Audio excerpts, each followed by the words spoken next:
Hi, good afternoon. Thank you very much for inviting us. We've got the team here with the engineers and Muff, who are the lead public realm consultants. So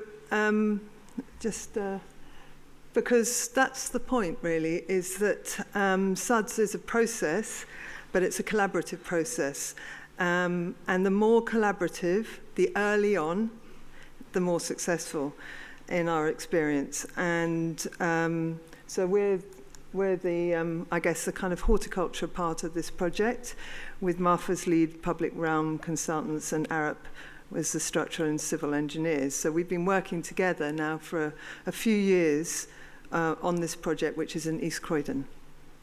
And the planning obligation you'll be familiar with is because we have to take very seriously preserving the function of our sewers, and we must do that with imagination.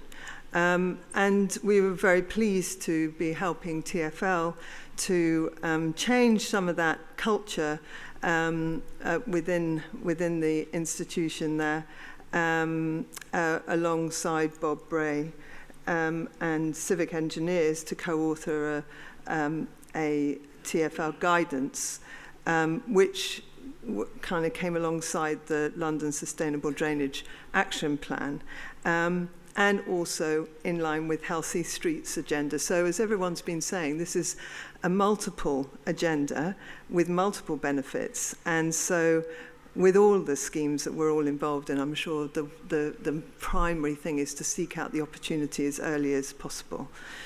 And this project's called Ruskin Square, and Ruskin himself said life is wealth, and there was a lot of life on the site, even though it was brownfield. And I guess we all, in our team in particular, enjoy looking very closely at what's there, and celebrating that if we can.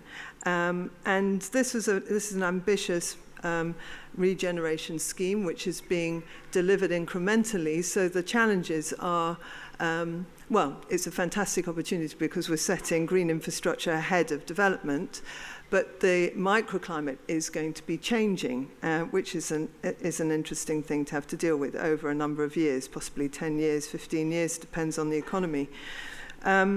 So we were keen to contribute to the discussion in terms of setting standards where we could in terms of SuDS, and rise to the challenge of climate change, because a lot of these buildings that are going to be on this site are going to be very tall, very glassy, a lot of reflection, and as we all know in the city, that in terms of a microclimate is very challenging.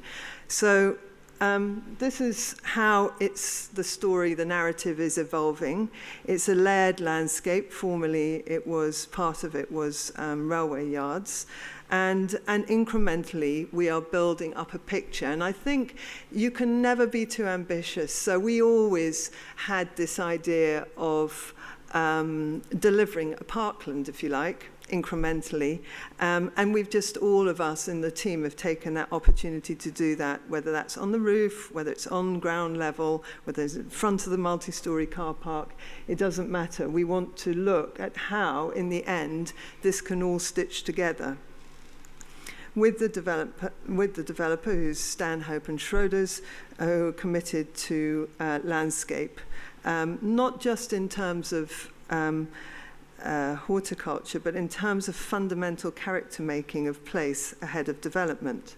So the first step was making a link between the station and along the main sort of desire line, if you like, from East Croydon. And here the ground was opened up, made permeable, from which trees were planted and grown. So we got some attenuation in on that, and in a sense, with the Ruskin theme that was that the scheme is named after. Not only did he live locally in Croydon, but also it was very much to do with his following his principles, which was to do with understanding and the benefits of clean water and beauty.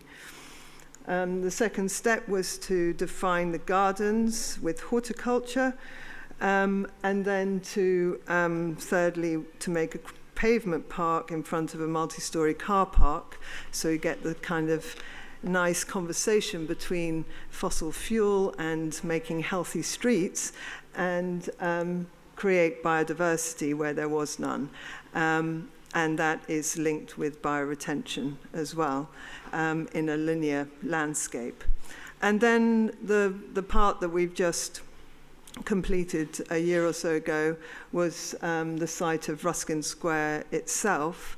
And there we were keen to not only create just a new landscape, but was to take the elements of value within the site. One of them was this tree, which is a red horse chestnut tree, and a look to preserving that and integrating it, but also to look what lies below the ground. And we work very closely with our soil scientist, Tim O'Hare, and integrate green infrastructure, SuDS, to articulate the public realm. And this, in a sense, the idea was to create an outdoor drawing room, which would reflect Ruskin's own drawing room, which was, it was clad in oak paneling, and instead of dead oak, if you like, we were doing it with live oak.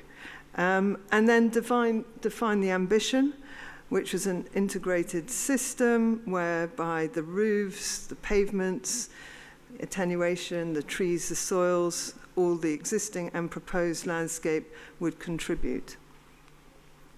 And of course, this is setting the scene for development that isn't there. So there were substantial storm cells that were put in, and then over that, overlaid with soil cells.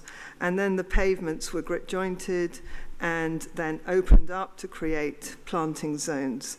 And then rather than tree pits to maximize soils, we created rooting zones so that the trees could share that soil. That soil could contribute to the attenuation, even though that's not allowed to be part of the calculations. And we're focused on all the benefits of SuDS, which we all know in this room, to do with quality and quantity of water, but also biodiversity and amenity. And really, to get people fired up, one needs to, I think, talk more about beauty, because we need that in the city. We've created this habitat, and we need to work out in what way, with climate change coming, we're going to be able to healthily and live in the city in a way that sustains us spiritually as well. And to take delight in what's around us. So, and to recognize the seasons and create the opportunity for connection with natural systems and natural cycles. So this is where we started with the red chestnut with mildew. It was planted in the 1970s, so it's got an interesting tree planting detail there, which is a concrete ring, which we relieved it of, and 2 years later, it's flowering and contributing to the street and to the square with some significant impact. And the planning authority were delighted with that approach. And then while we're waiting for development to come, we've proposed to our client that the vacant plots are turned to meadows. And those have been hydroseeded, so rather nice in the middle of Croydon to be hydroseedy meadows. And they are rich in lupins and oxeye daisy. And this is not just good for attenuation, you might say, much better than having a piling mat sitting there, or for biodiversity right in the centre of Croydon, but it's to improve the kind of commercial incentive was to improve the outlook while the landscape is in a state of flux for those who are in occupation in the first phase, to make beautiful for the benefit of thousands, in this scenario, tax officers from HMRC overlooking the area, and to be consistent with Ruskin's legacy. So philosophically, technically, SuDS is a win-win. You don't need metrics to prove it. We all need to have them, and monitoring is absolutely critical, we believe, so that we can reinforce good practice and promote it. And we hope that by Stanhope and Schroeder putting their money where their mouth is, this project will inspire. Thank you.